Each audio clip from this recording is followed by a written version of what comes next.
Kolkata doctor హత్యాచార ఘటనను సుమోటోగా విచారణకు స్వీకరించింది సుప్రీంకోర్టు. దీనిపై మంగళవారం సీజీఐ ధర్మాసనం విచారణ జరపనుంది. మరోవైపు ఇప్పటికే కోల్కతా హైకోర్టు ఈ అంశంపై ఫోకస్ పెట్టింది. కేసును సీబీఐకి అప్పగించింది కూడా. దీంతో జూనియర్ డాక్టర్పై హత్యాచారం కేసులో సీబీఐ దర్యాప్తు కొనసాగుతోంది. సీబీఐ విచారణ జాబితాలో మాజీ ప్రిన్సిపల్ సందీప్ ఘోష్తో పాటు మరో 40 మంది ఉన్నారు. సీబీఐ విచారణ జాబితాలో నిందితుడు సంజయ్ రాయ్, అతడి బంధువులు, స్నేహితులు, మెడికల్ కాలేజీలోని డాక్టర్, సిబ్బంది కూడా ఉన్నారు.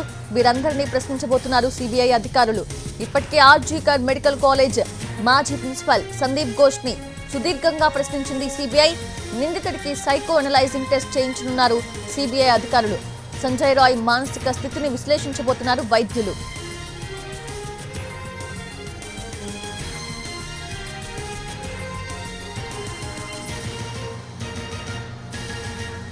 పూర్తి డీటెయిల్స్ తెలుసుకుందాము. మా ఢిల్లీ ప్రతినిధి రాజు సిద్ధంగా ఉన్నారు.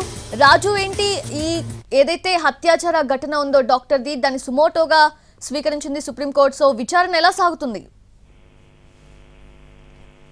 సౌజన్య, ఏదైతే కోలకత్తాలో ఆర్జీకర్ ఆసుపత్రిలో డాక్టర్ హత్య కేసుకు సంబంధించి అత్యాచారానికి సంబంధించినటువంటి అంశాన్ని సుప్రీంకోర్టు సీరియస్ గా తీసుకుంది. సుమోటోగా కూడా కేసు నమోదు చేసినటువంటి పరిస్థితి కనిపిస్తుంది. మంగళవారం రోజున, అంటే రేపు రాఖీ పండుగ సందర్భంగా సుప్రీంకోర్టు సెలవు. దాంతో మంగళవారం రోజున ఈ కేసు పైన ప్రత్యేకంగా chief justice of India DY Chandrachud ధర్మాసనం కేసును విచారించబోతుంది. ఈ సందర్భంగా ప్రస్తుతం ఇప్పటి వరకు ఆ కేసుకు సంబంధించినటువంటి అంశాలతో కేంద్ర ప్రభుత్వం, దాంతో పాటు రాష్ట్ర ప్రభుత్వానికి సంబంధించి సిబిఐ కూడా ప్రత్యేక నివేదికను సుప్రీంకోర్టు ముందు పెట్టాల్సి ఉంటుంది. సో ఇప్పటి వరకే దీనికి సంబంధించి వాస్తవానికి, అంటే మొదట కలకత్తాకు సంబంధించి, అంటే వెస్ట్ బెంగాల్ పోలీసులు ఈ కేసును నమోదు చేసినప్పటికీ కూడా ఆ తర్వాత అందులో సరైనటువంటి పురోగతి లేదంటూ కలకత్తా హైకోర్టు ప్రత్యేకంగా అటు ఏ విధంగానైతే ఇప్పటి వరకు జరిగినటువంటి విచారణ సరిగ్గా లేదంటూ సిబిఐకి కేసును బదిలీ చేసింది. సో దాన్ని బేస్ చేసుకుని ప్రస్తుతం సిబిఐ ఆ కేసును విచారణ కూడా జరుపుతుంది.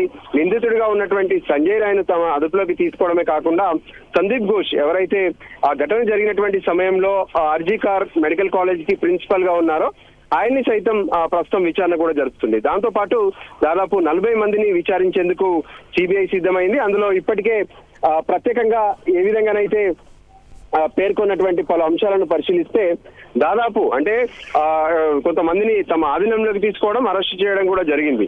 సో ఓవరాల్ గా కూడా దీంట్లో కొంతమంది పెద్ద ఇంటి వాళ్ళు ఉన్నారు, పలుకుబడి ఉన్నటువంటి వాళ్ళు ఉన్నారనేటువంటి ఆరోపణలు వినిపిస్తున్నాయి. పైగా సంజయ్ రాయ్ ఒక్కడే కాదు, ఇది సామూహిక అత్యాచారంలా కనిపిస్తుందనే కొన్ని ఆరోపణలు కూడా కనిపిస్తున్నాయి. వీటన్నిటికి కూడా స్టాప్ చేసేందుకు కొంత పోలీసులు వివరణ ఇస్తున్నప్పటికీ కూడా ఎన్నో అనుమానాల నేపథ్యంలో మరోపక్క అసలు ఆసుపత్రికి సంబంధించినటువంటి వాళ్ళు సైతం విచారణకు సహకరించడం లేదు. ఈ నేపథ్యంలోనే ఈ కేసులో ఇప్పుడు సుప్రీంకోర్టు ఇన్వాల్వ్ అవడం మరింత కీలకంగా మారే అవకాశం అయితే స్పష్టంగా కనిపిస్తుంది. సౌజన్య, ఎస్, అఫ్ కోర్స్ రాజు, కీలకంగా మారింది. అట్ ద సేమ్ టైం ఇప్పుడు సుప్రీం ఇన్వాల్వ్మెంట్ తో ఆ విచారణ యాంగిల్లో ఏమైనా తేడా ఉండే అవకాశం ఉందా? ఖచ్చితంగా, అంటే కేసు అనేది పారదర్శకంగా సాగేందుకు కావాల్సిన విధంగా ఇవ్వాల్సినటువంటి పూర్తి స్థాయి ఏదైతే ఆదేశాలు ఉంటాయో వాటన్నిటిని కూడా సుప్రీంకోర్టు ఇచ్చే అవకాశం కనిపిస్తుంది. అంటే మొదటి నుంచి ఏ విధంగా ఈ కేసు ఇప్పటి వరకు జరిగింది, ఆ కేసుకు సంబంధించినటువంటి దర్యాప్తు ఏంటి, దాంతో పాటు ఇప్పటి వరకు ఎవరెవరిని విచారించారు, ఇలా అన్ని విషయాలను తెలుసుకుంటూనే త్వరితగతిగా, అంటే గతంలో ఏ విధంగానైతే కొన్ని ఘటనలు జరిగాయో ఆ సమయంలో త్వరితగతిన విచారణను ఎలా పూర్తి చేయగలిగారు, నిందితులను ఏ విధంగా వాళ్ళని పట్టుకోగలిగారు, వాళ్ళని శిక్షించగలిగారు, ఇటువంటి అంశాలపైన సుప్రీంకోర్టు కొన్ని స్పష్టమైనటువంటి ఆదేశాలు ఇస్తుంది. సో ఆదేశాల ప్రకారం త్వరితగతిన కేసును పూర్తి చేసేందుకు కూడా అటు సిబిఐ దర్యాప్తు చేసే అవకాశం స్పష్టంగా కనిపిస్తుంది. సౌజన్య, ఇప్పటికే విచారణలో భాగంగా మాజీ ప్రిన్సిపల్ సందీప్ ఘోష్ ని పిలవడం, విచారించడం, ప్రశ్నల వర్షం కురిపించడం కూడా జరిగింది సిబిఐ. సో ఏమైనా ఇన్ఫర్మేషన్ ఉందా రాజు? అంటే లైక్ ఆ విచారణ ఎలా సాగింది, ఎంతవరకు సహకరించారు సందీప్ ఘోష్ అనే విషయాలు ఏమైనా తెలుసాయా మనకి? వాస్తవానికి ఈ ఘటన 9వ తేదీన జరిగింది. ఆగస్టు 9వ తేదీన జరిగిన తర్వాత, అంటే అర్ధరాత్రి, అంటే 3 గంటల నుంచి 5 గంటల మధ్య ఈ ఘటన జరిగి ఉంటుందని చెప్పి ఇప్పటికే కొంత అటు పోలీసులు చెప్తున్నటువంటి దాని సమాచారం. సో ఈ నేపథ్యంలో ఇంతకీ ప్రిన్సిపల్ కి సమాచారం ఎప్పుడు అందింది, ఆ తర్వాత అతను తీసుకున్నటువంటి చర్యలేంటి, మరోపక్క పోలీసులు సైతం అనుమానాస్పద కేసుగానే అసహజంగా తను మృతి చెందిందనే విషయాన్ని స్పష్టం చేశారు. సో ఈ విషయాలన్నిటిపైన కూడా కొంత హైకోర్టు సీరియస్ అయింది. దానికి అనుగుణంగానే ప్రిన్సిపల్ సరైనటువంటి సమాచారం ఇవ్వలేదనే విషయంలో అతను ఇప్పుడు ప్రస్తుతం రాజీనామా కూడా చేశారు తన ప్రిన్సిపల్ పదవికి. సో మాజీ ప్రిన్సిపల్ గా ఇప్పుడు అతన్ని ఏదైతే సందీప్ ఘోష్ ని చెప్తున్నటువంటి పరిస్థితి ఉంది. దానికి అనుగుణంగానే అతని విషయంలో కావచ్చు, సంజయ్ రాయ్ విషయంలో కావచ్చు, ఇతర నిందితులు ఎవరైనా ఉన్నారా, అవసరమైతే దీనిపైన ఒక ప్రత్యేకమైనటువంటి కమిటీ గాని దర్యాప్తు బృందాన్ని గాని ఏర్పాటు చేసే అంశం పైన కూడా సుప్రీం కోర్టు పలు కీలక సూచనలు కేంద్ర రాష్ట్ర ప్రభుత్వాలకు చేసే అవకాశం స్పష్టంగా కనిపిస్తుంది. ఎందుకంటే ఇప్పటికే దేశవ్యాప్తంగా వైద్యులు ఆందోళన చేస్తున్నారు. ఘటన కలకత్తాలోని ఆర్జికార్ మెడికల్ కాలేజ్ లో జరిగినప్పటికీ కూడా దీనిపై దేశవ్యాప్తంగా ఆందోళన జరుగుతున్నటువంటి నేపథ్యంలో ఖచ్చితంగా సుప్రీంకోర్టు ఇన్వాల్వ్ అయింది. అందుకోసమే అన్ని మెడికల్ కాలేజీల్లో ఉన్నటువంటి భద్రతకు సంబంధించినటువంటి అంశాలపైన కూడా కొన్ని సూచనలు చేసే అవకాశం అయితే స్పష్టంగా కనిపిస్తున్నాయి. సౌజన్య. అండ్ అలాగే రాజు, నిందితుడికి టెస్ట్ చేసే అవకాశం కూడా ఉన్నట్లుగా ఇప్పటికే కన్ఫర్మ్ అయింది కదా, లైక్ సైకో అనలైజింగ్ టెస్ట్ అనేది. అసలు అతని మానసిక స్థితి ఏంటి, ఇంతకు ముందు ఎలా ఉంటుండేవాడు, ఇదంతా కూడా. సో అది ఎప్పుడు జరిగే అవకాశం ఉంది టెస్ట్, అండ్ ఆ రిపోర్ట్స్ ఎంత కాలంలో వచ్చే అవకాశం ఉంది? ఎస్, సిబిఐ ఇప్పటికే ఈ కేసును తమ కస్టడీలోకి తీసుకుంది. సిబిఐ దర్యాప్తు చేస్తుంది. ఈ క్రమంలోనే ఢిల్లీకి సంబంధించినటువంటి నేషనల్ ఫోరెన్సిక్ టీం కూడా ఇప్పటికే కలకత్తా చేరుకుంది. ప్రత్యేకంగా అతను అత్యాచారం చేసినటువంటి దృశ్యం మాత్రం చాలా దారుణంగా కనిపిస్తుంది. ఎందుకంటే ఇప్పటికే డాక్టర్ సంబంధించినటువంటి డెడ్ బాడీ పైన పేర్కొన్నటువంటి కొన్ని ప్రత్యేకమైనటువంటి ఘటనలు ఏవైతే ఉన్నాయో, అంటే మెడ విరిగిపోయింది, దాంతో పాటు చేతులకు సంబంధించి కావచ్చు, కొన్ని తన అవయవాల పైన ఉన్నటువంటి రక్తపు మరకలు కావచ్చు, గాయాలు కావచ్చు, వీటన్నిటిని కూడా ఒక కిరాతకంగా అత్యాచారం చేసి చంపినట్టుగా కనిపిస్తుంది. సో ఖచ్చితంగా అతని బిహేవియర్ ఏంటి అంటే ఒక అనాలిసిస్ చేయడం వల్లనే దీనికి తెలుస్తుందనే నిర్ణయానికి వచ్చింది సిబిఐ. అందుకోసమే సైకలాజికల్ బిహేవియర్ అనాలిసిస్ చేయడం ద్వారా అతని మానసిక పరిస్థితికి సంబంధించినటువంటి అంశాలు, తన ఆలోచనలు ఎలా ఉన్నాయి, ఎందుకు ఇలా చంపారు అనే విషయం పైన కూడా స్పష్టత వస్తుందనే ఆలోచనతో అటు సిబిఐ కనిపిస్తుంది. అందుకోసమే ఇప్పటికే సెంట్రల్ ఫోరెన్సిక్ టీమ్స్ అన్ని కూడా అక్కడికి చేరుకున్నాయి. ఈ రోజు కానీ రేపు కానీ ఆయనకు సంబంధించినటువంటి ఈ సైకలాజికల్ బిహేవియర్ అనాలిసిస్ ను కూడా చేసే అవకాశం స్పష్టంగా కనిపిస్తుంది. అండ్ అలాగే రాజు, రిమైనింగ్ 40 మంది కూడా ఉన్నారు లిస్ట్ లో విచారణ చేయాల్సిన వాళ్ళు. సో వాళ్ళందరికీ కూడా ఇప్పటికే ఇన్ఫర్మేషన్ వెళ్ళే ఉంటుంది, విచారణకి సిద్ధంగా ఉండాలి అని చెప్పి. సో వాళ్ళ సైడ్ నుంచి రెస్పాన్స్ ఎట్లా ఉంది, వాళ్ళు ఎంతవరకు కూడా విచారణకి సహకరించే అవకాశం ఉంది? దాదాపు అంటే ఇక్కడ సంజయ్ రాయ్ కి సంబంధించి సంజయ్ రాయ్ బంధువులతో పాటు ఆయన ఫ్రెండ్స్, దాంతో పాటు ఎవరైతే ఆసుపత్రిలో ఇంతకు సంజయ్ రాయ్ ఆసుపత్రికి ఎందుకు వచ్చాడు, ఆసుపత్రిలో ఎవరెవరితో పరిచయాలు ఉన్నాయి, వైద్య సిబ్బందితో పరిచయం ఉందా, లేదంటే డాక్టర్లతో పరిచయం ఉందా, ఇందులో ఇంకెవరి పాత్ర ఏమైనా ఉందా, ఇటువంటి అంశాలన్నిటిపైన కూడా ఫోకస్ పెట్టారు. సో అనుమానితులుగా ఎవరెవరైతే ఉన్నారో అనుమానితులు, దాంతోపాటు సంజయ్ రాయ్కి సన్నిహితులు అందరినీ కూడా విచారణ జాబితాలో లిస్ట్ చేసుకొని వాళ్ళందరినీ విచారించేందుకైతే ప్రయత్నం చేస్తున్నారు. మామూలుగా మొదట వాళ్ళు విచారణకు సహకరించకపోతే దర్యాప్తు బృందాలు తమదైన స్టైల్లో కూడా వాళ్ళని అదుపులోకి తీసుకొని విచారించే అవకాశం కూడా స్పష్టంగా కనిపిస్తుంది. సో అన్ని రకాలుగా ఈ కేసును త్వరితగతిన పూర్తి చేయాలనే ఆలోచనతో స్పష్టంగా అటు సిబిఐ కూడా కనిపిస్తుంది. Exactly Raju, as we watching regularly దేశవ్యాప్తంగా కూడా డాక్టర్స్ తో పాటు అందరూ చాలా వరకు కూడా ఆందోళన చేస్తూ ఉన్నారు, నిరసనలు చేస్తూ ఉన్నారు.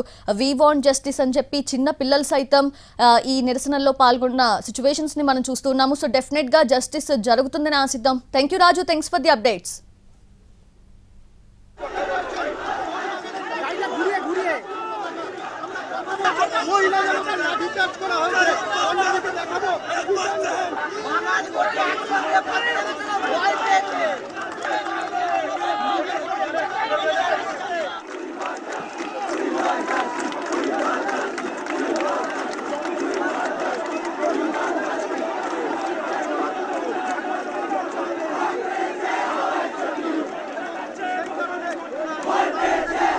అత్యాచార ఘటనపై కోల్కతాలో నిరసనలు కొనసాగుతున్నాయి. డ్యూరాండ్ కప్ మ్యాచ్ ని నిరసనకారులు అడ్డుకున్నారు. దీంతో నిర్వాహకులు ఈ మ్యాచ్ ని రద్దు చేశారు.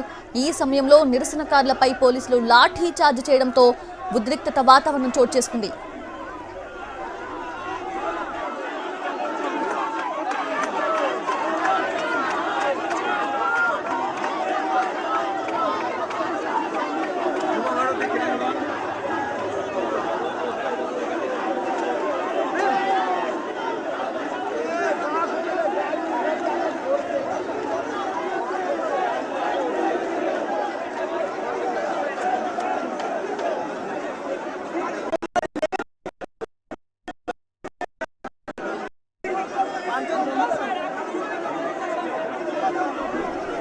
హత్యాచార ఘటనపై కోల్కతాలో నిరసనలు కొనసాగుతున్నాయి. డ్యూరాండ్ కప్ మ్యాచ్ ని నిరసనకారులు అడ్డుకున్నారు. దీంతో నిర్వాహకులు ఈ మ్యాచ్ ని రద్దు చేశారు. ఈ సమయంలో నిరసనకారులపై పోలీసులు లాఠీ చార్జ్ చేయడంతో అక్కడ ఉద్రిక్త వాతావరణం చోటు చేసుకుంది.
ఎన్టీవీ స్క్రీన్ మీద చూస్తున్నాము. వి వాంట్ జస్టిస్ అంటూ అక్కడున్న అందరూ కూడా నిరసన తెలుపుతూ ఉన్నారు. హత్యాచార ఘటనపై కోల్కతాలో ఇన్ఫాక్ట్ నిరసనలు కొనసాగుతూనే ఉన్నాయి. డ్యూరాండ్ కప్ మ్యాచ్ ని కూడా నిరసనకారులు అడ్డుకున్నారు.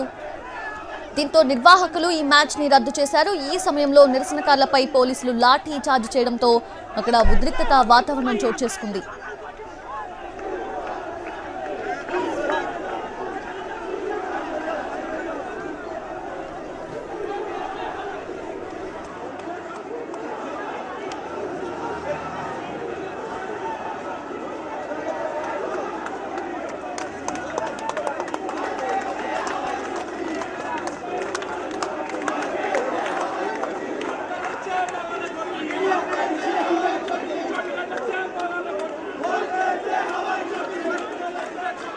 ভাই মাইকটা নিয়ে আসতে পারবি? মাইকটা